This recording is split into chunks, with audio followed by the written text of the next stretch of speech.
Kita mulai ya. Bismillahirrahmanirrahim. Assalamualaikum warahmatullahi wabarakatuh. Untuk mahasiswa yang mengambil mata kuliah pengolahan sinyal atau teknik pengolahan sinyal, selamat pagi. Assalamualaikum warahmatullahi wabarakatuh.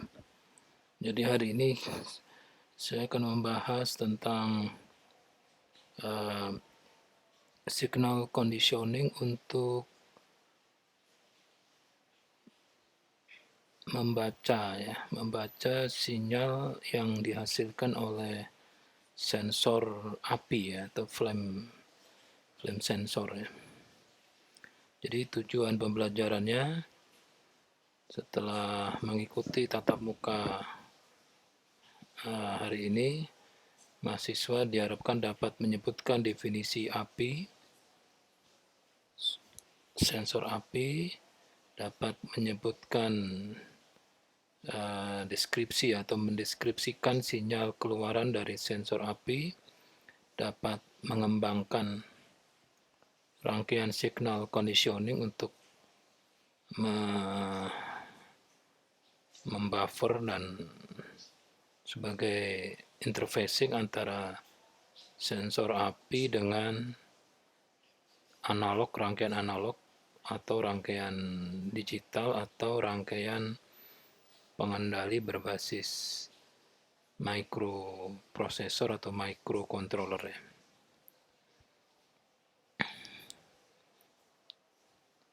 Kita mulai dari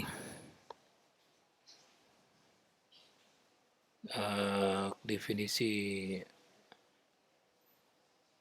api ya.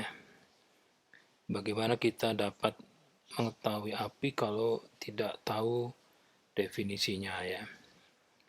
Jadi api atau flame adalah sumber cahaya ya, yang muncul akibat proses pembakaran dari material, beberapa senyawa gas yang mudah terbakar dengan oksigen di area dengan kondisi tertentu ya. Nah, ini nanti sumber cahaya nanti akan masih ada selama material dan senyawa gas yang terbakar dengan oksigen itu masih ada. Tapi kalau sudah tidak ada pembakaran material atau senyawa gas ya cahayanya akan, intensitasnya akan berkurang sampai akhirnya hilang. Nah, cahaya yang ditimbulkan dari proses pembakaran tersebut ini ada dua parameter. Yang pertama adalah cahaya tersebut mempunyai intensitas ya. Jadi nanti ada nilai lumennya, berapa lumen ya. Terus selain itu juga cahaya ini juga ada warnanya. Warna ini nanti bisa diukur dari panjang gelombangnya, nanometer. Nah, warna ini bisa saja panjang gelombangnya itu di area yang di luar ya, di luar yang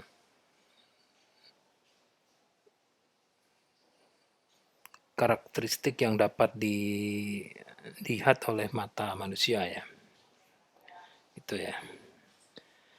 Jadi api adalah sumber cahaya yang terjadi akibat proses pembakaran material, senyawa gas, dan dengan oksigen. Nah, kita lihat warna cahaya api ini ya berada pada rentang yang lebar ya, dari di bawah 380 nanometer sampai di atas 750 nanometer. Jadi warna api nanti dipengaruhi oleh suhu apinya. Kalau apinya suhu rendah, biasanya merah sampai jingga ya. Tapi kalau suhu tinggi itu ungu sampai biru sampai ungu. Jadi kalau ungu itu 380 nanometer, biru naik ya, 450 nanometer, kuning 570, terus merah ini sampai 750. Nah, di atas 750 dan di bawah 380 ini adalah warna yang tidak dapat dilihat oleh mata manusia secara umum ya. Ya tentunya ada manusia yang masih bisa lihat, tapi persentasenya di muka bumi tidak banyak. Nah, kapan api itu dapat terdeteksi ya? Jadi jika di suatu area tertentu ya yang diasumsikan tidak mungkin ada api, misalnya brankas ya,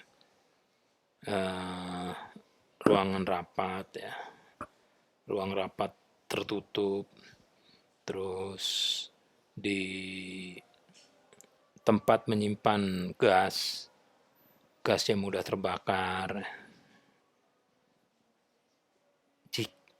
Jika di suatu area tertentu yang diasumsikan bebas api itu terdapat titik cahaya, jadi ada cahaya. Nah, cahaya ini di antara mempunyai panjang gelombang dari 360 sampai 750 nanometer, maka dapat diduga kuat cahaya tersebut adalah api. Gitu. Itu kapan terdeteksinya?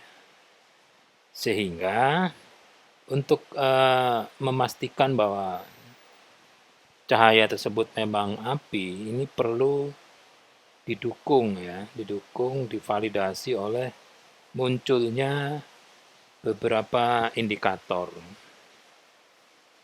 Ya, misalnya kalau di brankas itu tidak boleh ada api, brankas. Jadi kalau brankas itu kalau ditutup tentunya akan gelap, tidak ada cahaya. Sehingga kalau di brankas itu ada titik, ada intensitas katakanlah 10 lumen ya, 10 atau 1 lumen atau setengah lumen dengan panjang gelombang 740 nanometer itu pasti api. Gitu ya. Atau kalau di ruang keluarga yang juga bebas api, terus ada cahaya dengan panjang gelombang misalnya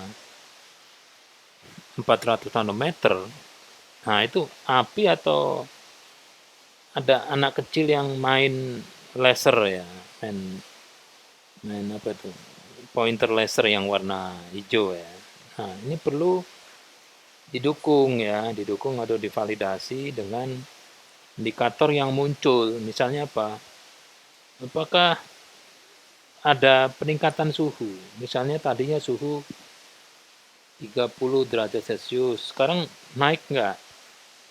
Kalau naik signifikan 3 derajat, kalau suhu kan 3 derajat itu sudah berubah ya. Itu ya malah mendukung memperkuat simpulan ada api. Nah, karena api itu nanti akan membakar senyawa gas yang ada di udara, sehingga akan menghasilkan gas yang lain atau meningkatnya konsentrasi gas yang tadinya kecil menjadi besar. Misalnya ada gas CO yang tadinya 10 menjadi 300. Nah, ini diduga kuat api. Atau apakah ada indikator lainnya yang muncul gitu. Kalau adanya titik api tapi tidak ada indikator yang lain, ya suhu tidak naik, tekanan tidak berubah, ya, kadar senyawa gas yang ada di suatu ruangan itu tidak bertambah, itu mungkin ya bukan api ya, gitu. Jadi mungkin saja di brankas itu ada handphone ya. Handphone yang tiba-tiba menyala karena ada satu alarm. Nah, dia akan menghasilkan cahaya. Tapi diduga bukan api karena tidak ada indikator yang lain muncul.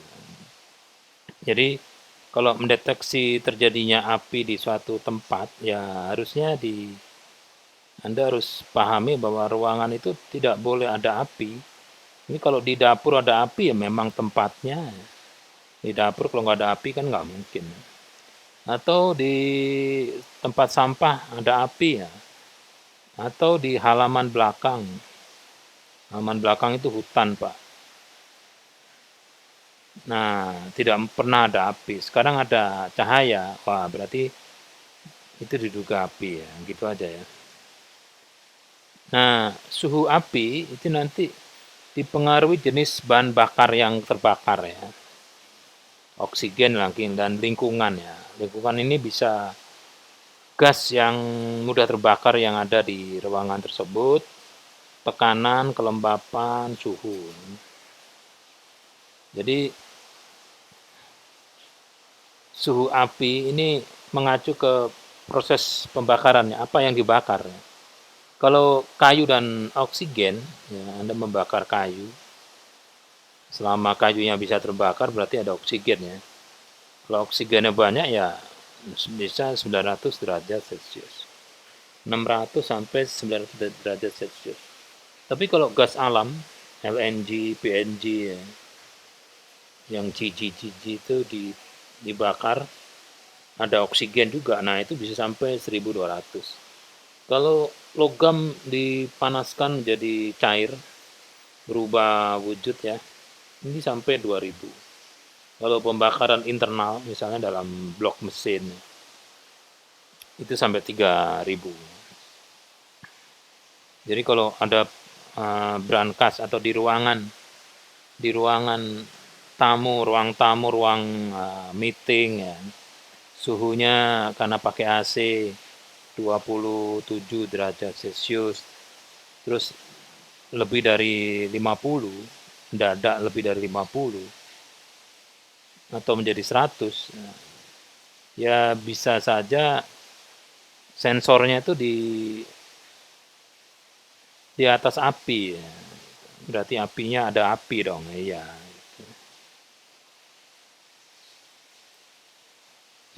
Jadi bagaimana cara mendeteksi adanya api di suatu tempat? Ya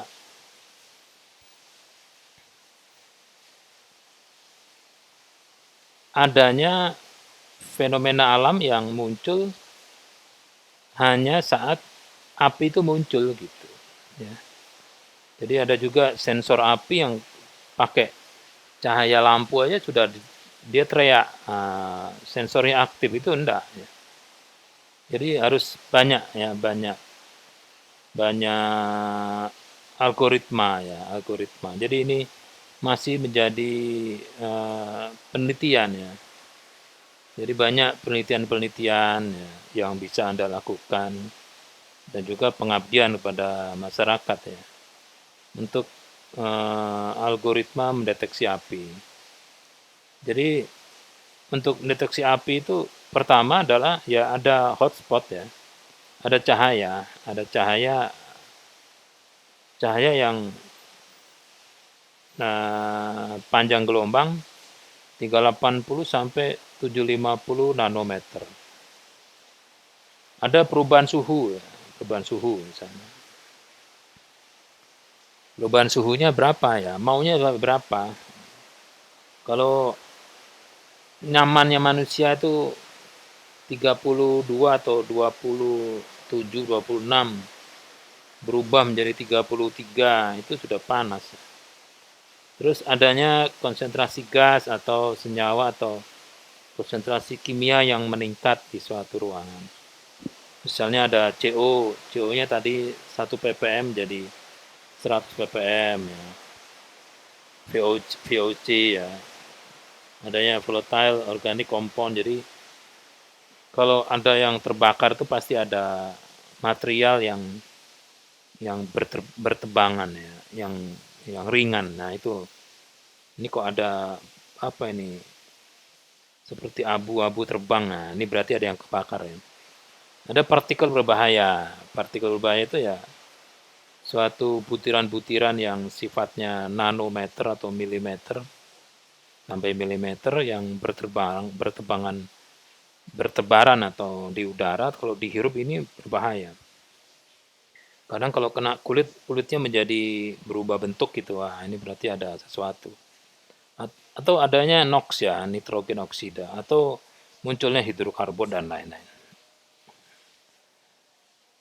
Jadi perkembangan ya api ini sampai sekarang banyak artikel-artikel yang artikel hasil penelitian ya, tugas akhir mahasiswa, skripsi ya, tesis disertasi atau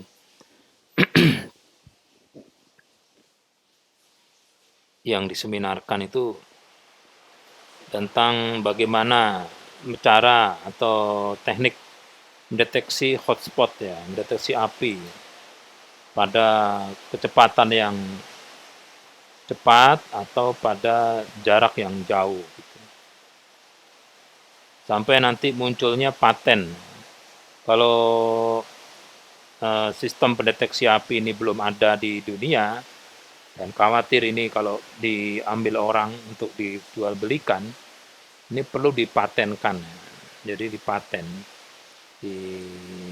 didaftarkan untuk mendapatkan hak paten. HKI ya, hak kekayaan intelektual, sistem deteksi api. Jadi kalau Anda membuat tugas akhir atau skripsi tentang cara mendeteksi api, dan itu Anda menggunakan hasil apa ya, hasil desain Anda sendiri, ya, itu bisa di HKI-kan ya ke UNJ. Atau adanya perusahaan-perusahaan yang membuat transducer merubah titik api yang kecil ya, ukuran mili menjadi suatu sinyal ya, sinyal tegangan atau resistansinya berubah, atau kapasitifnya berubah, atau sudah membuat sensor api. Dan nanti hasil-hasil penelitian ya tentang cara mendeteksi hotspot ini atau api ini nanti juga dibuat pelatihan kepada masyarakat bagaimana tentang cara mendeteksi api ya. Artikel pengabdian kepada masyarakat. Nah, contoh artikel penelitian dan pengabdian ya. Di sini bisa terlihat sistem deteksi api menggunakan pengolahan citra pada webcam dengan metode YOLOV 3 ya. You only lupa saya LO-nya itu apa. Di proceeding seminarnya tahun 2022. Ada lagi penggunaan sensor fotodioda sebagai sistem deteksi api pada wahana terbang vertikal take off landing VTOL. Ini tahun 2017 jurnal. Untuk yang pengabdian, sosialisasi mitigasi bencana kebakaran menggunakan alat deteksi kebakaran berbasis IoT pada mahasiswa TREM, Industri Kesehatan dan Teknologi Al-Insyirah 2023. Ini mitigasi ini cara keluar dari masalah. Jadi kalau ada bencana kebakaran ini supaya bisa terdeteksi sebelumnya, ini ada sensor atau sistem pendeteksi kebakaran berbasis IoT ya. Intinya hasil penelitian diterapkan pada masyarakat itu. Jadi pengabdian pada masyarakat itu ya intinya ya membuat sistem yang Anda hasilkan untuk skripsi atau tugas akhir, tapi itu diterapkan secara konkret di masyarakat. Itu sedang pengabdian. Ya, saya berharap Anda di mata kuliah pengolahan sinyal, teknik pengolahan sinyal ini dapat menghasilkan hasil-hasil penelitian ya, yang nanti bisa dibuat pelatihannya ya, pengabdian pada masyarakat. Nah, sekarang kita masuk ke jenis detektor api ya. Jadi, untuk bisa mendeteksi api yang panjang gelombangnya, kan api bervariasi ya. Tadi kita bisa lihat ya, api itu berwarna-warna ya. Kita lihat di sini ya. Ini ada warna apa nih ya? 4 warna api ya. Ini eh, berdasarkan gasnya ya. Ini gasnya beda dengan yang ketiga sisanya. Kalau yang di atas yang paling kanan ini api dari eh, gas LPG ya. Ini ada warna apa ini? Biru ya, warna biru, ada hijaunya, ada kuningnya, ada merahnya ya. Tidak ada putihnya ya. Jadi api ini seperti ini. Nah, sekarang kita mendeteksi api itu yang mana ya? Banyak, banyak warnanya ya. Warnanya banyak. Jadi yang untuk kita mendeteksi ya ya di semua rentang warna api gitu aja. Nah, segitu banyak atau selebar rentang warna api itu ini tidak bisa hanya satu detektor.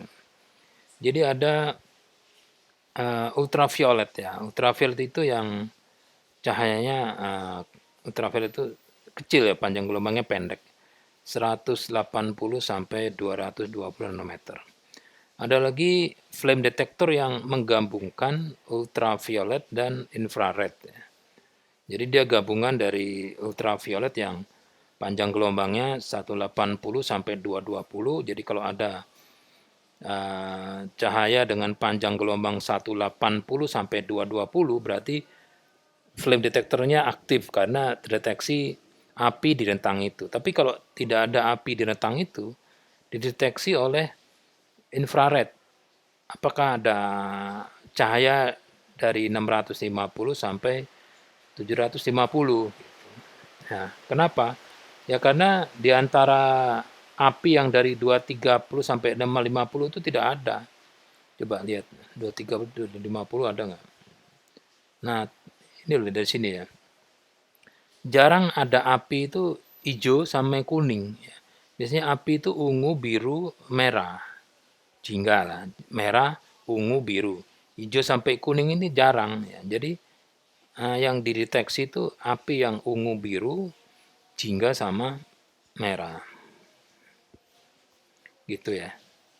Nah, ada lagi kalau memang ternyata apinya ini aneh-aneh ya, di suatu tempat yang ada gas tertentu yang kalau nyala itu apinya tidak di UV sama infrared. Ada lagi ini bentuk array. Array itu gabungan metrik gitu ya. Metrik misalnya metrik dari beberapa infrared ya, infrared. Tapi infrarednya itu yang spektrumnya lebar. Jadi near infrared 700 sampai 2500, terus middle infrared 2500 sampai 5000 nanometer, dan infrared jauh ya sampai 1 mm. Ini udah di luar mata manusia ya. Mata manusia itu hanya bisa sampai 750. Kalau ada kebakaran yang nyalanya warna di 1000 nanometer, ya nggak bisa. Walaupun ada panas ya, kita kok ada panas sih. Tapi kita tidak bisa ya. Paling kulitnya yang bisa. Atau film detektor yang model pakai visual. Kalau visual ini pakai nanti kamera ya. CCD atau CMOS ya, pakai kamera. Nah, yang saya bahas saat ini adalah Yankee Golf 1006 flame detector. Anda bisa cari datasheet-nya ya. Dia menurut datasheet-nya dia high speed dan high sensitive NPN phototransistor. Jadi dia transistor ya, ini panjang, ini emitor, ini kolektor. Basisnya itu cahaya, dibuka supaya kuarca. Tapi hitam ini karena apa? Karena dia punya filter. Filter filter hanya panjang gelombang dari 700 sampai 1100 nanometer yang boleh masuk. Jadi panjang gelombangnya itu peaknya 940 nano, ini 940. Forward biasnya 1,2 sampai 1,5 volt DC. Terus dia bisa mendeteksi api yang memancarkan cahaya, menghasilkan cahaya infrared ya, kelompoknya dari 760 sampai 1100 nanometer. Jadi termasuk sensor api yang warna apinya terdeteksi. Dia punya respon time 15 mikrosecond. Begitu ada hotspot, 15 mikrosecond setelah itu dia bisa aktif ya. Jadi apinya spesifik ya. Apinya dari 760 sampai 1100 nanometer. Nah, sekarang bagaimana cara mendeteksinya ya? Menggunakan Yankee Golf 1006. Ya, pertama kita harus tahu dulu ya. Ini kalau dikasih cahaya dengan intensitas tertentu, ini nanti resistansinya berapa gitu ya. Gitu ya. Resistansinya berapa. Nah, kita bikin ya, ini adalah rangkaian signal conditioning. Jadi kalau ini resistansinya berubah, maka YG 1006 ini dihubungkan seperti ini. Jadi kolektor emitor kan ada resistansi internal. Ini dikasih seri dengan resistor eksternal 10 kilo. Jadi kolektornya ke positif 5, emitornya ke resistor eksternal 10 kilo. Ini dikasih kapasitor supaya tidak ada gelombang noise ya. Tanpa C1 juga bisa. Nah, sekarang ini resistansinya kan nanti akan berubah. Sehingga diharapkan kalau ada api, ada cahaya dengan panjang gelombang 760 sampai 1100 nanometer dengan intensitas 0 sampai maksimum, ini akan dapat berubah resistansi internal sehingga tegangan di R1 akan berubah. Nah, supaya tidak terbebani, ini dikasih buffer ya, yang kemarin nih buffer. Nah, kita harus bisa mengisi tabel yang di bawah ini ya. Misalnya rangkaian seperti ini ya, sudah dibuat ya. Anda membuat rangkaian seperti ini, terus ini ditaruh di ruangan yang kedap cahaya. Dimasukin kaleng kongguan, ditutup, terus Anda ukur tegangannya berapa. Api not available, api tidak ada, tegangannya berapa. Nah, sekarang coba Anda taruh api dari lilin, dekatkan 1 cm ya, Anda ambil penggaris yang sudah terkalibrasi 1 cm, ada api lilin, lilinnya jangan lilin yang berganti-ganti, lilinnya satu aja tipenya, Anda nyalakan dengan jarak 1 cm dari YG 1006 ini. Nah, berapa tegangan keluarnya? Gitu. Kalau memang berubah, ya berapa? Terus kalau di jarak 10 cm berapa? 50 cm berapa? 100 cm berapa? Sampai sejauh mana ya tegangan keluarannya ini masih berbeda dengan kalau tidak ada api. Gitu. Nah, untuk bisa mengetahui itu, Anda harus uji resistansinya dulu. Ini pakai cara bego ya. Sumber apinya lilin. Resistansi yang diukur Zin dari Yankee Golf 1006. Pakai resistansi meter Hioki misalnya. Tutup celah kaca YG ya. Dan ukur Zin-nya. Jadi kan tidak ada, api tidak ada, wong ditutup ya. Pakai isolasi, taruh di kaleng kongguan, tertutup. Resistansinya misalnya 300 kilo ohm. Terus setelah itu dibuka ya, dikasih api lilin jaraknya 1 cm. Berapa resistansinya? Misalnya 100 ohm. Kalau 10 cm 1 kilo, 50 cm 20 kilo, kalau 100 cm 100 kilo. Berarti nanti kalau semakin jauh logikanya dia akan mendekati 300 kilo ya. Jadi ini ada sensitivitasnya berapa senti. Misalnya jarak 3 meter. Jadi nanti kalau Anda bisa seperti ini, mendapatkan tabel seperti ini ya pastikan sensornya ini jangan jauh-jauh. Gitu. Kalau mendeteksi api yang jaraknya 10 meter ya nggak bisa pakai ini. Mungkin ya. Jadi nanti akibatnya Anda akan mendapatkan karakteristik dari JG 1006. Jadi Anda bisa melihat nih ya, kalau ada api, kalau tidak ada api, resistansinya kan sekian ya. Vout-nya 160 mV.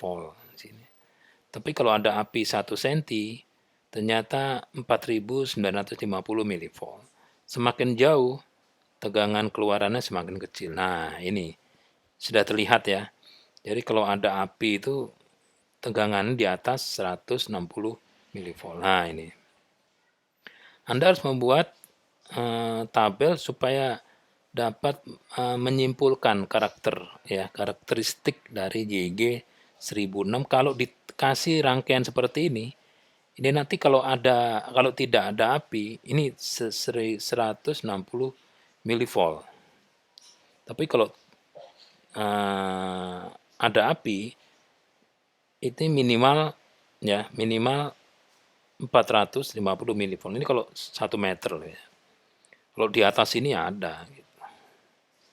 Jadi intinya untuk pseudocode-nya ini adalah jika Vout-nya di bawah 170 ya, maka ini salah ya. Ini jika Vout di bawah 170 berarti kan 160 ya. Seharusnya ini non available ya. Maka api adalah not available. Tapi kalau apinya di atas itu, ya apinya adalah available. Nah, available.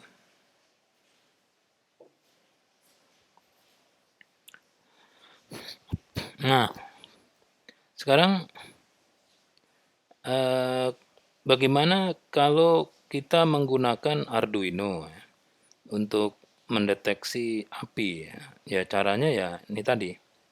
Jadi yang signal conditioning seperti ini nanti keluarannya dihubungkan ke salah satu analog, kaki analog dari Arduino Uno. Ya, ini Arduino Uno dia punya 6 analog ya. Jadi A0 sampai A5 ya. Analog A0 sampai A5. Tapi kalau Anda menggunakan display, pakai displaynya itu menggunakan I2C yang menggunakan kaki SDA SCL, kaki SDA SCL itu menggunakan A4 dan A5. Jadi sebaiknya A4 dan A5 jangan dipakai, pakailah A0 sampai A3 gitu ya. Salah satu misalnya A0, jadi outputnya dihubungkan ke A0. Nah ini semua adalah Arduino board ya. Ini R3. Nanti kita bisa melihat pseudocode-nya. Atau Anda mau pakai IoT sekalian ya. IoT sekalian berarti di Arduino-nya harus ada WiFi board ya. Ini WiFi. Ini ada WiFi-nya. Ada WiFi-nya. Ini Arduino Uno R4. Sudah ada ESP32-nya ya. Sudah ada. Jadi kalau seperti ini ya masukin aja A0 sampai A3 ya. A4 A5 kan untuk ini SCAS. Jadi SCL SDA ini A4 A5 walaupun kakinya beda tapi ini bisa terhubung. Jadi jangan pakai ya. Lebih baik daripada konflik nanti menggunakan yang kosong saja gitu. Ini kalau mau menggunakan Arduino Uno R4 ada WiFi-nya. Jadi di kaki ADC ya, analog pin-nya Arduino itu ada ADC ya, ada ADC, analog to digital converter. Jadi setiap ini ada ADC-nya di dalam. ADC semua. Jadi maksud ADC itu ini kan besaran analog tegangan ya. Outputnya ini tegangan. Nah, Arduino itu tidak paham dengan tegangan. Dia harus jadikan digital. menggunakan analog to digital converter. Nah, untuk Arduino Uno ini ADC-nya hanya 10 bit, 2 pangkat 10, 2 pangkat 10. Jadi hanya 1024. Jadi hanya posisi 0 sampai 1023. Jadi kalau 10 bit itu ya kalau D berapa ya? D9 sampai D0. Jadi 000 heksa sampai 3FF heksa. Ini kalau semua 0 sama ini kalau bitnya semua satu kan 11 3 ya. Terus 111F, 111F, 3FF heksa. Jadi misalnya V-out-nya YG 1006 dihubungkan ke kaki A2. Maka untuk merubah nilai tegangan di kaki V-out YG 106 di kaki 32 itu menggunakan instruksi analog read dalam kurung A2. Di assignment ke suatu nilai. Nilainya apa? Key. Key ini bebas ya. Bisa X, bisa terserah. Jadi X sama dengan analog read kurung buka 2 titik koma. Maksudnya apa instruksi ini? Dia memberi instruksi ke Arduino Uno, Arduino Uno, baca nilai ADC di kaki A2. Nanti A2 itu dilihat inputnya berapapun sampah, diubah menggunakan ADC internal, hasilnya adalah suatu data 10 bit di assignment menjadi nilai key.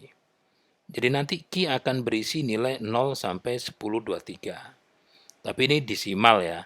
Dalam penyimpanan di Arduino-nya key itu akan bernilai digital 10 bit ya. Tapi kalau mau merubah, mau didisplaykan, itu nanti key-nya itu kan sudah berisi nilai ADC. Ini harus jadikan nilai tegangan. Jadi kalau VCC-nya 5 volt, maka V-out ini hanya yang tahu kita ya. Jadi key dikali VCC dibagi 2 pangkat 10 dikurang 1. VCC-nya 5, 2 pangkat 10 itu 1024 kurang 1. Jadi key kali 5 dibagi 1024. Atau key sama dengan 4,8876 mV. Artinya kalau 10 bit itu tiap naik 1 itu setiap satunya itu stepnya hanya 4,8876 mV. Tapi kalau 4,8876 dikali 1023 ketemu 5 itu ya.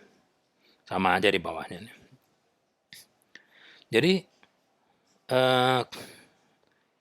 kalau Anda menggunakan YG 1006 dihubungkan ke Arduino, nanti pseudocode-nya adalah yang pertama setting I/O ya. Setting I/O itu kan inisialisasi ya. Setelah itu baca nilai ADC dari V-out keluaran YG 1006. Nah, nanti misalnya di kaki A2. A2 itu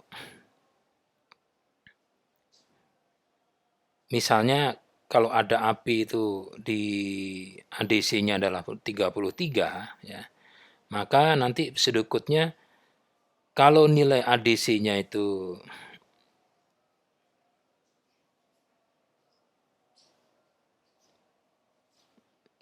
ya, nilai ADC adalah saat api not available ya. Ini saat tidak ada api itu 33. Berarti kalau nilainya di atas 33 itu pasti apinya ada ya, maksudnya gitu ya. Jadi apakah ADC-nya di kaki A2 itu di atas 33? Jika iya, maka lompat ke 6. 6 ini fungsi ada api ya, fungsi ada api. Tapi kalau jika nilai ADC-nya itu 33 atau ke bawah, maka jalankan fungsi tidak ada api gitu. Setelah menjalankan fungsi tidak ada api selesai ya, lompat ke, saya bukan lompat ke 1 ya, lompat ke 2 seharusnya. Ngapain settingnya? Lompat ke 2, ini juga lompatnya ke 2. Nah gitu. Nah untuk api tidak terdeteksi ini bisa untuk memberitahu manusia itu kan lewat mata dan telinga ya. Jadi kalau ada api tidak terdeteksi, displaynya tampilkan api tidak terdeteksi atau api aman. Oh, mata manusia lihat aman, nah berarti tidak ada api. Mata lokal ya, mata lokal. Mata yang di dekat sistemnya. Terus telinga dikasih tune 500 Hz. 500 Hz itu misalnya tune yang tidak membuat manusia itu tidak nyaman, jadi manusia menjadi nyaman. Tune 500 Hz untuk kuping lokal. Terus setelah itu untuk IoT-nya, untuk jarak jauh, kirimkan aman, area aman. Nah, ini mata remote. Terus setelah itu kembalikan ke yang manggil. Yang manggil mana tadi? Kan api aman kan? Nah, api not available. Setelah itu langkah 2. Baca lagi ADC dari VOUT berapa? Ternyata 100. Kalau 100 kalau 4 ke 6, api available, api. Coba fungsi, jalankan fungsi 6. Fungsi 6 itu display bahaya. Jadi didisplaykan ada api ya. Di sistemnya itu di dekat situ ada api, terus tone-nya cari tone yang membuat telinga itu tidak nyaman. Terus kalau yang di lokasi tidak on, kirimkan message ke remote ya, ke mata remote, ke remote area yang jauh ya. Jadi adminnya mendapatkan SMS, WhatsApp atau Instagram. Bahaya, ada api di remote area. Setelah itu apinya kembali lagi dan seterusnya. Ini sistem deteksi api berbasis Arduino. Nah, kalau yang tadi saya bilang IoT itu yang seperti ini, IoT. Jadi IoT itu hubungan antara mesin ke mesin ya. Jadi bukan orang ke mesin ya. IoT itu mesin ke mesin. Mesin pertama Arduino 1 atau sistem berbasis micro C1 ini terhubung dengan banyak peripheral. Jadi 3 kata kunci dari IoT itu yang pertama adalah sensor atau transducer atau aktuator. Nah, ini kan sensor ya, atau transducer boleh.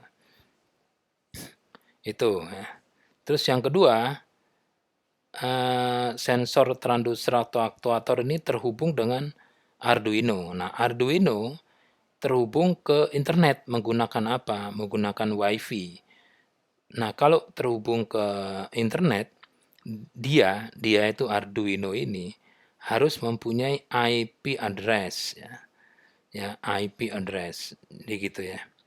Jadi kalau Anda mau terhubung ke sistem administrasi di Indonesia harus punya KTP, harus punya alamat gitu ya. Alamatnya harus unik, walaupun satu kakak, satu alamat itu bisa boleh ya. Tapi kalau di sini kan segini banyak tuh kan alamatnya satu di sini. Alamatnya IP address. IP address 4.0 atau yang versi panjang 32 bit ya, silahkan. Terus ada aplikasi berbasis www ya. Nah, ini nanti data yang misalnya ada api atau tidak ada api dikirim lewat WiFi, lewat internet. Nanti internet ini akan dikirimkan ke Arduino yang lainnya yang ada IP address-nya, ya kan? Terus nanti dia akan menggerakkan aktuator. Nah, ini aktuator lampu. Nah, di sini ada aplikasi. Nah, itu namanya IoT. Jadi IoT itu kata kuncinya 3. Jadi kalau Anda bilang, saya menggunakan IoT Pak, pakai apa? SMS. SMS ya. Kalau SMS, oke, SMS-nya pakai apa? GSM Pak. Nah, berarti tidak IoT kan, Internet of Things, internet harus IP. Saya pakai IoT Pak. IoT-nya ngapain? IoT-nya hanya apa Pak ya? Bingung dia. Tidak ada sensor, transducer, aktuator ya, itu bukan IoT ya. Gitu. Jadi untuk membuat menjadi IoT yang sudah ada micro C-nya, ini bisa menggunakan Arduino Uno R4 karena sudah ada WiFi, ada ESP32 ya. Atau menggunakan ini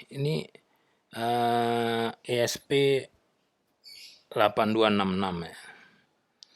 Ini ada WiFi-nya, ini ada antena WiFi. Kalau di sini antena WiFi di belakangnya board ini ya.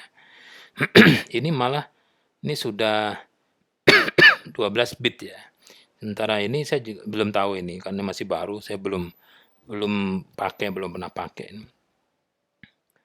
Jadi selain menggunakan Arduino Uno, ini bisa menggunakan DigiSpark ya. DigiSpark itu kakinya hanya 6 ya. P0, P1 sampai P5. Jadi keluaran dari buffernya ini dihubungkan ke analog ya. Analognya itu hanya 3 ya, coba dilihat. 4.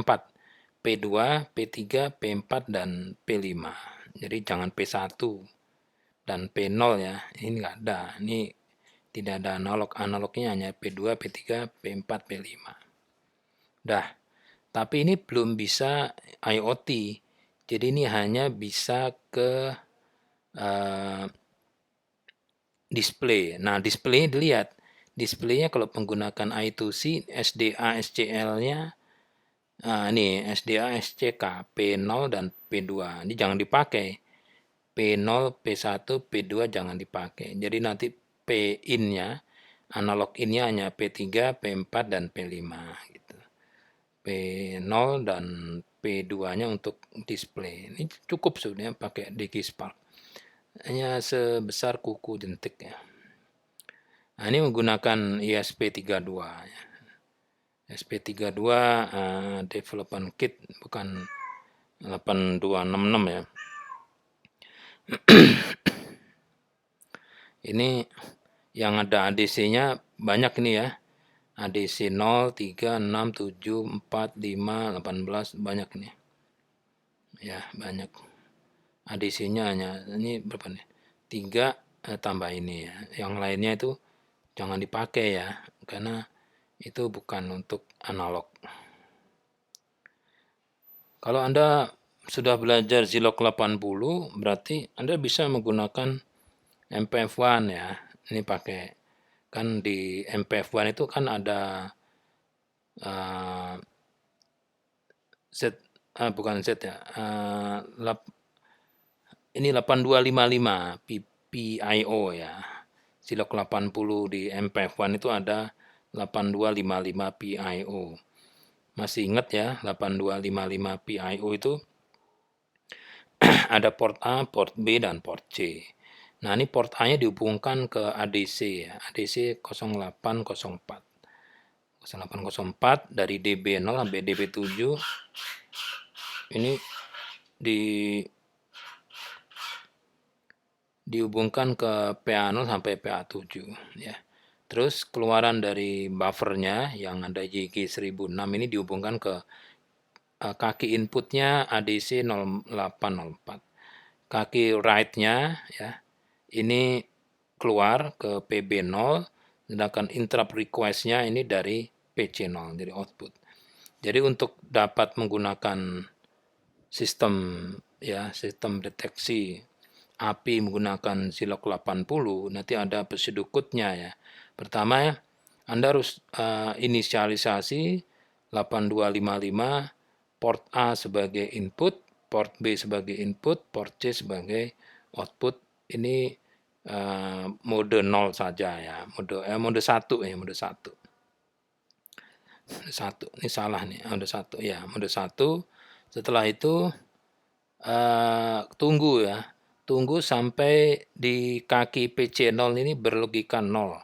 Kalau interrupt request-nya 0, berarti ADC 0804 memberitahu ke sini ya, Zilog 80, hey Zilog, ada data loh gitu. Ini ada interrupt request, menginterupsi.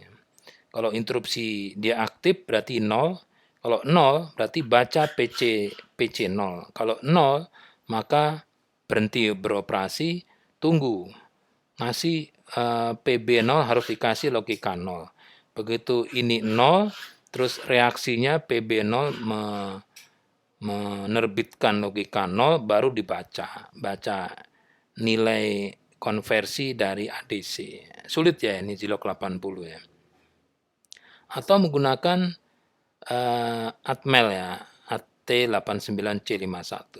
Ini ADC 0804 langsung masuk ke microC AT89C51. Tapi ini tidak ada displaynya ya, ini ruwet lagi. Jadi ruwet nih. Mungkin Anda belum pernah pakai, tapi ini yang pernah zaman sebelum Arduino ini dulu sempat viral. Atau berbasis analog saja. Kalau analog seperti ini. Jadi ini inputnya cahaya dari api, nanti keluarannya ke komparator ya, pakai komparator. Jadi VP ini sliding, ya ada potensio dari 0 sampai positif. Jadi di VP dimasukkan kaki positif, ini bisa sliding tegangannya 0 sampai 5. Nah, yang di sini ini kalau ada api tadi kan berapa itu? 160 milivolt kan. Berarti ini harus di set sampai sama dengan 160. Gitu ya. Jadi kalau ini 160, ini 160, maka ini 0. Tapi kalau kalau ada api, tegangan di negatif kan lebih besar dari 60.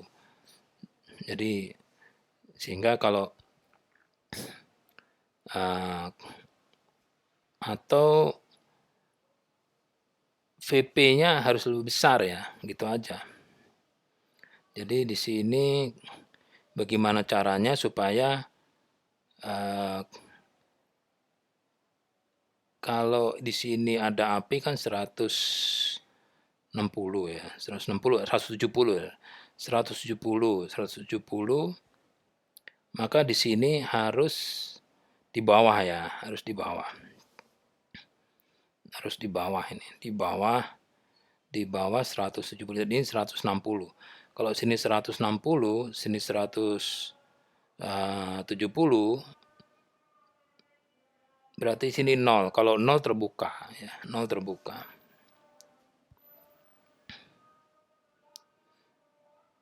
Nah, ini salah ya, ini salah.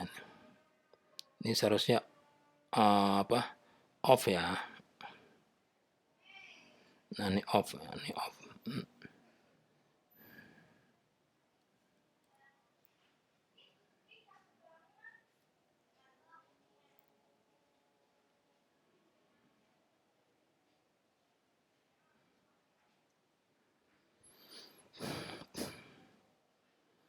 Nah, ini bisa loadnya bisa macam-macam ya, bisa lampu atau apa gitu.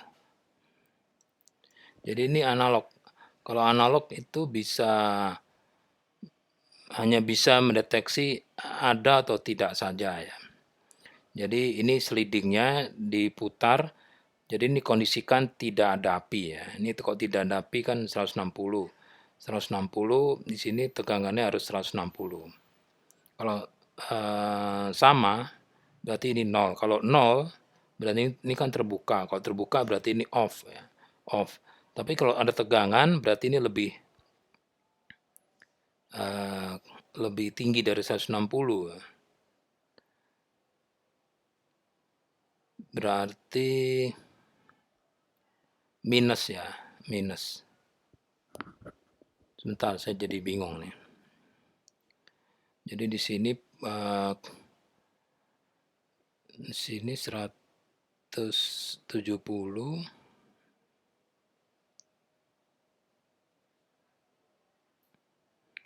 Oh, ini berarti apinya harus terdeteksi tinggi ya. Kita lihat apinya berapa kalau ada api tinggi.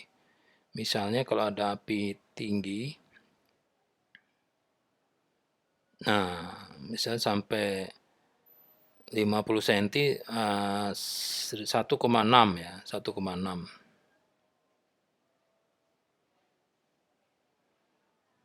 Nah, kalau sini 1,6 ya, sini 1,6. tegangan di sini harus lebih tinggi ya. Misalnya di sini 2, ya, jadi masih logika 1. Jadi intinya Anda bisa memilih kapan dia on, kapan dia off ya, gitu ya. Dengan cara merubah posisi positif negatifnya ini. Itu untuk yang analog ya. Ada lagi yang satelit ya. Ini menggunakan satelit NOAA ya. Jadi satelitnya Amerika itu mengelilingi bumi karena dia di atas khatulistiwa. Berarti karena Amerika itu kan ada daerah Amerika yang di utara dan di selatan khatulistiwa. Sehingga pada saat dia di atas Indonesia, Indonesia kadang bisa meminta citra foto-foto dari satelit. Nah, foto-foto satelit yang meng-capture wilayah kepulauan Indonesia itu dikasih filter. Ya, filter yang ultraviolet nanti akan muncul ini hotspot. Jadi kalau ada hotspot seperti ini kan citra dari ketinggian katakanlah berapa ratus kilometer ya. Berarti kan di daerah di tanahnya sebesar apa apinya gitu. Ini yang berbasis satelit. Jadi menggunakan software. Kalau berbasis manusia, ini seperti di menara di suatu gunung ya. Itu ada ya menara untuk penjaga jagawana itu melihat apakah ada api. Ya ini tentunya hanya efektif di malam hari ya. Kalau malam hari api akan terdeteksi gitu ya. Tapi kalau ada matahari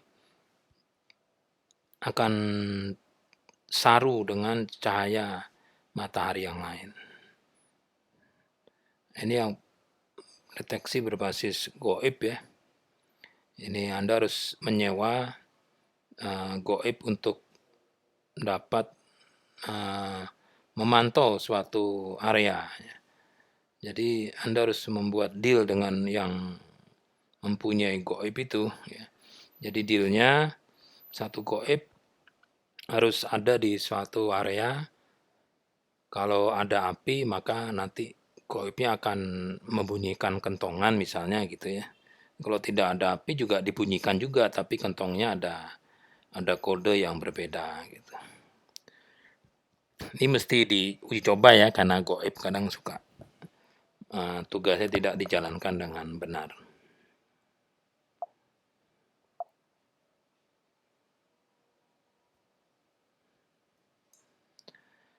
Oke, ini untuk referensinya ya, untuk referensi.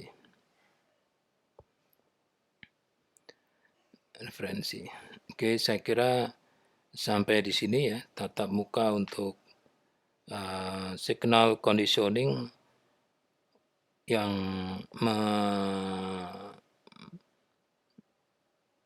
sebagai interfacing dari sensor api ke Arduino ya, analog atau yang lain, bebas ya. Kalau manusia kan tidak perlu ya, goib tidak perlu, manusia nggak perlu. Ini satelit hanya untuk pengetahuan Anda saja ya. Ini untuk analog, ini masih menjadi permasalahan tadi ya. Pokoknya di sini ini kan Vout-nya itu adalah Vp dikurangi Vn ya. Ini mungkin posisinya yang diubah ya, sehingga akan diperoleh dua kondisi ya. Kalau ada api itu di sini harus di antara 0 1 gitu ya. Ini kan digital ya. Kalau ada api misalnya 1, kalau tidak ada api di sini 0, sehingga transistor T2 ini kalau di sini 1 berarti kan short. Kalau short ini berarti nyala gitu. Ini berbasis ATmega, ini berbasis Zilog, ini ESP32, ini DigiSpark. Nah, ini contohnya.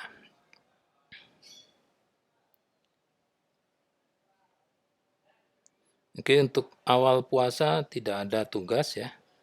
Nanti minggu depan kita akan lihat lagi apakah kita perlu sampai bisa mendeteksi, membuktikan film detektor ini menggunakan data-data praktek ya.